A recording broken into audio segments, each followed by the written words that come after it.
এই এই লাইনটা যে এত অসুবিধা হচ্ছে, এখানে দিন রাত মানুষ চলাচল করতেছে। এখন তোমরা কি চাও যে পিডিবির কর্তৃপক্ষ লোকের আয়সা এই লাইনগুলো একটু 10 ফুট 20 ফুট উপরে তুলে দাও? অবশ্যই তোমরা যদি চাও, এবং আরও এলাকাবাসী অনেকেই চাই, আমি দুপুরবেলা আসছি, মানে এখানে কেউ পাচ্ছি না, যার জন্য মানে বিকাল হলে 8-10 জন লোক থাকতো। তারপর আমি প্রুফ দেখাচ্ছি। তা তুমি একটু জোর দাবি জানাও যে এই লাইনগুলো যদি একটু মেরামত করা হয়, আমরা সারাদিন চলাফেরা করি, কাজকাম করি, দুটা লোক যেন মারা না যায়, 5টা লোক যেন মারা না যায়। জ্বর বৃষ্টি আসলে আর রাতের বেলা মানুষ সেদিকে আসেই না এই কারেন্টের ভয়ে। কারণ আমি জোর দাবি জানাচ্ছি অর্থ এলাকাতে সকলের কাছে, আপনারা সাপোর্ট করবেন, শেয়ার দিবেন, কমেন্ট করবেন, ফলো দিবেন, মতামত প্রকাশ করবেন, তাহলেই মানবিক কাজগুলো সমাধান হবে। আর এবং হচ্ছে, কিন্তু আপনারা যদি আমাকে সহযোগিতা না করেন, আমি একা সহযোগিতা করে কি করব?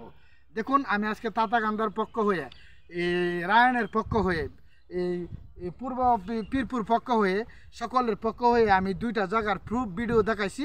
এখন আপনারা যদি আমার সহযোগিতা করেন, শেয়ার করেন, ফলো করেন, প্রতিবেদন বিশ্বাস চ্যানেলের নাম, আপনারা চার্জ দিয়ে আপনারা আমার এই সহযোগিতা করেন, এবং দেশবাসীর যেন সমাধান হয়, এবং এই কাজটা যেন দ্রুত সমাধান হয়। আর নয়তো আমি দেখতেছি যে কোনো একটা দুর্ঘটনা ঘটে যেতে পারে।